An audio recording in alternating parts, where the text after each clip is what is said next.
Halo semuanya, kembali lagi bersama saya Daniel Evans. Nah, teman-teman saat ini gimana kabarnya? Semoga teman-teman semua dalam keadaan sehat walafiat ya. Nah, pada kesempatan saat ini, saya akan memberikan tanggapan saya terkait bangkrutnya Lehman Brothers Holdings Incorporation. Nah, teman-teman memulai bisnis atau membangun sebuah perusahaan tentu tidak hanya membutuhkan modal saja, dan juga itu merupakan bukan tugas yang mudah nih teman-teman. Sejatinya seorang pengusaha atau seseorang yang ingin membuka usaha baru akan mengalami resiko yang sangat besar dan ketidakpastian terhadap keuntungan atau pendapatan yang akan diperoleh setiap bulan, baik setiap tahunnya. Nah, di sini saya akan memberikan tanggapan terkait bangkrutnya Lehman Brothers Holding Incorporation. Nah, teman-teman, Lehman Brothers adalah perusahaan yang menjadi korban paling terkenal dari krisis keuangan pada tahun 2008 lalu. Lehman Brothers adalah bank investasi terbesar keempat di Amerika Serikat pada saat kebangkrutannya. Setelah berdiri kurang lebih selama 158 tahun dan pada akhirnya harus mengajukan kebangkrutan di tahun 2008, tepatnya di bulan September. Pada saat pengoperasiannya, perusahaan ini memiliki karyawan kurang lebih sebanyak 25.000 karyawan nih, teman-teman. Alasan dibalik bangkrutnya Lehman Brothers adalah keterlibatan Lehman dalam krisis subprime mortgage yang merupakan dasar dari resesi pada tahun 2008, penurunan peringkat aset oleh lembaga pemeringkat kredit, hilangnya kepercayaan dan hilangnya nilai saham secara besar-besaran. Karena alasan ini, perusahaan kehilangan sebagian besar kliennya yang berpindah ke bank-bank lain di negara Amerika Serikat. Bahkan perusahaan ini telah menjadi salah satu perusahaan yang mengalami kebangkrutan paling terkenal dan terbesar di dunia. Dan aset Lehman Brothers yang berlokasi di Amerika Utara kemudian diambil alih oleh Barclays yang berasal dari Inggris, tepatnya di kota London. Nah, pada saat ini juga saya akan membahas tiga aspek yang timbul dari bangkrutnya Lehman Brothers Holding Incorporation ini, teman-teman. Aspek yang pertama yang akan saya bahas adalah SDM atau sumber daya manusia. Nah, dari informasi sebelumnya, Lehman Brothers saat beroperasi memiliki 25.000 karyawan yang beroperasi di seluruh belahan dunia. Perusahaan besutan trio Lehman ini, teman-teman, yang terdiri dari Henry, Mayer, dan Emmanuel Lehman ini, menjadi bank investasi terbesar keempat di Amerika Serikat sebelum akhirnya dinyatakan bangkrut pada tepatnya tanggal 15 September 2008. Dari pemberhentian secara massal ini tentu menimbulkan bertambahnya tingkat pengangguran di negara Amerika Serikat. Semenjak Lehman Brothers mengumumkan tutup, tercatat sebanyak kurang lebih 25.000 karyawan yang sebelumnya bekerja di Lehman Brothers menjadi tidak memiliki pekerjaan lagi nih teman-teman atau kehilangan pekerjaannya. Selain besarnya jumlah pekerja Lehman Brothers yang di PHK, jumlah pengangguran di Amerika secara keseluruhan pun menjadi bertambah. Tercatat pada saat itu mengalami peningkatan sebanyak 10%. Nah, di sini merupakan peningkatan yang cukup tinggi ya, teman-teman. Dalam satu tahun itu sebanyak 10% di negara Amerika Serikat. Nah, tentunya dengan ada pemerintahan tersebut, membuat semakin banyak warga Amerika Serikat yang tidak memiliki rumah. Nah, kegagalan Lehman Brothers untuk terus eksis di dunia bank sebagai investasi terbesar keempat ini membuat mantan karyawannya ini tidak memiliki penghasilan nih, baik dalam beberapa bulan maupun dalam beberapa tahun, teman-teman. Sehingga yang tadinya sudah memiliki cicilan untuk KPR menjadi tidak mampu untuk membayar atau melunasinya lagi. Dan yang belum memiliki rumah akan semakin sulit untuk bisa membeli rumah yang diinginkan nih, teman-teman. Nah, tercatat juga di Amerika Serikat, persediaan properti pun tidak berbanding lurus dengan tingkat penjualannya. Banyak pembangunan yang tak dapat dilanjutkan atau akhirnya tak ada yang mampu untuk membeli rumah tersebut yang sudah jadi, teman-teman. Nah, meningkatnya jumlah warga yang tak memiliki rumah sangat berhubungan dengan dunia politik, teman-teman. Dan juga menjadi bukti kegagalan fungsi dari penjualan rumah, kebijakan sistem migrasi yang gagal, serta menurunnya sistem kesehatan publik, dan masih banyak lagi tentunya. Aspek yang kedua adalah aspek pemasaran.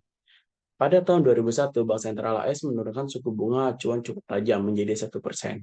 Tujuannya untuk menggairahkan perekonomian di negara Amerika Serikat yang cenderung negatif. Penurunan suku bunga acuan yang diikuti suku bunga kredit perbankan diharapkan menjadi stimulus bagi masyarakat Amerika Serikat dan juga menjadi agar kredit kegiatan usaha maupun konsumsi seperti KR bisa ikut terdongkrak atau mengalami peningkatan. Nah, dalam segi pemasaran, Lehman Brothers ini sangat pintar dalam memanfaatkan peluang-peluang yang ada di negara Amerika Serikat, dan juga program-program yang telah dibuat oleh negara Amerika Serikat sendiri. Contohnya, Lehman Brothers memanfaatkan rendahnya Federal Fund Rate dan mulai berhitung keuntungan yang akan didapatkan dengan investasi di pasar real estate. Nah, benar saja dalam kurun waktu 5 tahun kemudian, pinjaman mencapai miliaran dolar mengalir ke pasar real estate melalui Lehman Brothers ini, teman-teman. Bumi pasar perumahan mengubah Lehman Brothers menjadi dari perusahaan kecil menjadi bank investasi terbesar keempat di negeri Paman Sam. Pasar perumahan di AS memang sedang berkembang sejak tahun 2001. Tergiur besarnya keuntungan, Lehman Brothers juga menyalurkan KPR kepada masyarakat berpenghasilan rendah maupun yang memiliki penghasilan tidak tetap. Disebut sebagai subprime mortgage, kategori ini memiliki risiko besar menyumbang kredit bermasalah karena ketidakmampuan untuk membayar cicilan KPR. Dibutuhkan oleh hitungan keuntungan, LBHI tetap menyalurkan pembiayaan sektor subprime mortgage. Alasannya sederhana, teman-teman. Jika konsumen memiliki risiko gagal bayar yang tinggi karena skor kreditnya rendah, maka bunga kredit yang dikenakan terhadap nasabah itu akan cenderung lebih tinggi daripada rata-ratanya, teman-teman. Bagi perseroan itu artinya sebuah keuntungan. Meski di saat yang bersama, tentu saja risiko kredit macet itu mengintai perusahaan tersebut, teman-teman. Gagal bayar debitur juga menjadi keuntungan sendiri bagi Lehman Brothers. Asumsinya, apabila nasabah gagal bayar hipotek, hunian ini bisa disita oleh Lehman Brothers dan menjadi aset milik Lehman Brothers. Setelahnya, rumah itu bisa dijual kembali oleh Lehman Brothers dengan harga yang cukup bersaing.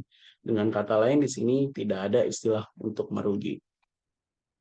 Aspek yang terakhir itu adalah aspek finansial.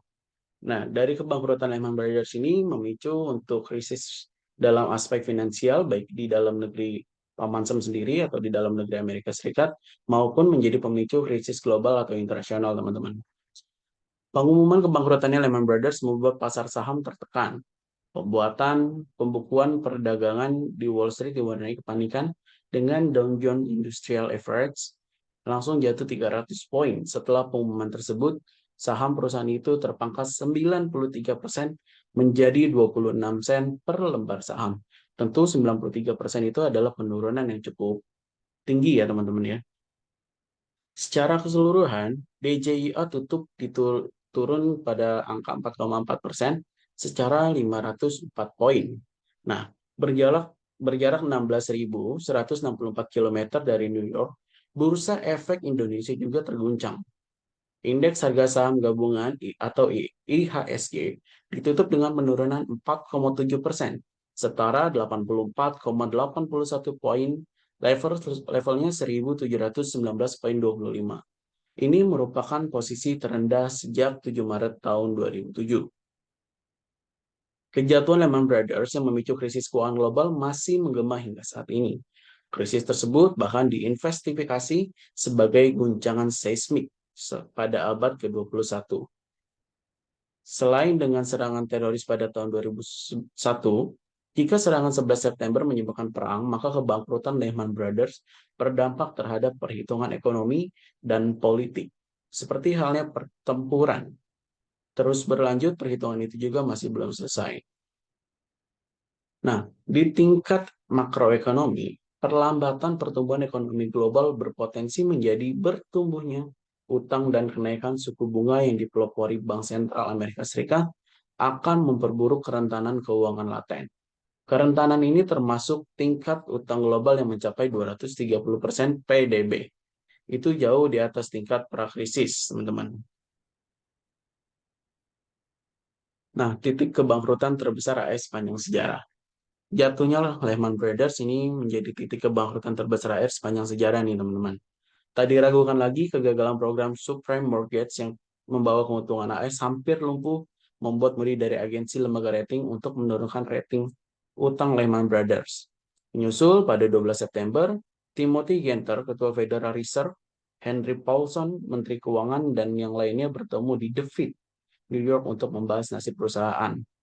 Meskipun kebangkrutan LBHI mulai terlihat di depan mata, pemerintah federal serta perwakilan dari Presiden George W. Bush memutuskan menolak memberikan jaminan untuk menyelamatkan bank investasi lain yang ada di negara tersebut. Harapan terakhir pun untuk melakukan penjualan ke bank lain sudah tidak memungkinkan.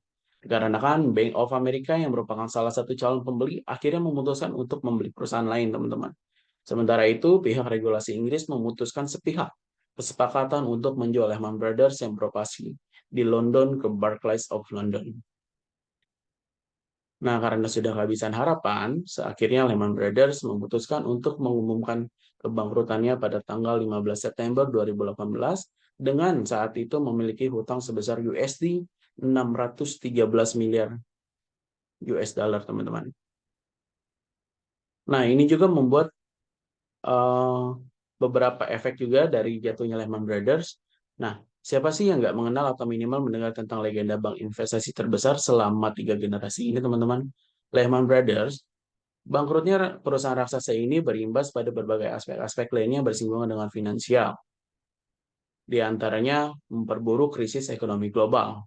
Krisis ekonomi global ini terjadi pada tahun 2008 lalu, merupakan krisis terbesar sepanjang sejarah setelah krisis di masa The Great Depression yang terjadi pada tahun 1929, di mana dunia seakan terasa seperti tempat tinggal yang membuat kita terasa tidak nyaman. Di Inggris sendiri, upah minimum pun dirubah, dan standarnya masih berada di bawah upah minimum sebelum krisis ini terjadi. Krisis finansial global yang parah waktu itu jelas tak dapat dihindari lagi, dan terasa seperti mimpi buruk bagi warga Amerika Serikat. Nah, ini juga berpengaruh terhadap bank dan institusi-institusi finansial lainnya, teman-teman. Dan juga berimbas hingga kondisi keuangan negara. Pemerintah federal AS yang berperan untuk mempertahankan sistem finansial negara pun terkena cipratan krisis tentunya. Pemerintah harus keluar dari himpitan tersebut dan harus kembali memulai dan menstabilkan perekonomian Amerika. Resiko yang ditanggung adalah transisi yang kemungkinan besar kacau, misalnya kemungkinan besar adanya kenaikan tajam suku bunga dan juga inflasi, bahkan untuk mengembalikan perekonomian Amerika Serikat seperti sedia kala, tidak cukup hanya pada masa kepresidenan George W.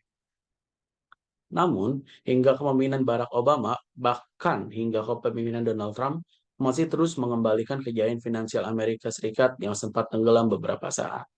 Nah, melihat dari berbagai hal yang terjadi setelah firma Lehman Brothers itu bangkrut, perkembangan ekonomi Amerika Serikat seakan berjalan sangat lambat dibandingkan masa-masa sebelumnya. Sejarah bangkrutnya Lehman Brothers akan terus dibahas dan dikenal sebagai refleksi dan pengingat untuk selalu berkaca dan bijaksana sebelum memutuskan berbagai keputusan yang berhubungan dengan finansial di masa yang akan datang. Nah, teman-teman, mungkin itu tanggapan dari saya terkait bangkrutnya Lehman Brothers Holding Incorporation. Semoga dengan tanggapan saya ini bisa bermanfaat bagi teman-teman sebagai informasi tambahan ya. Baik, itu saja tanggapan dari saya. Terima kasih atas perhatian dari teman-teman semua. Salam sehat selalu.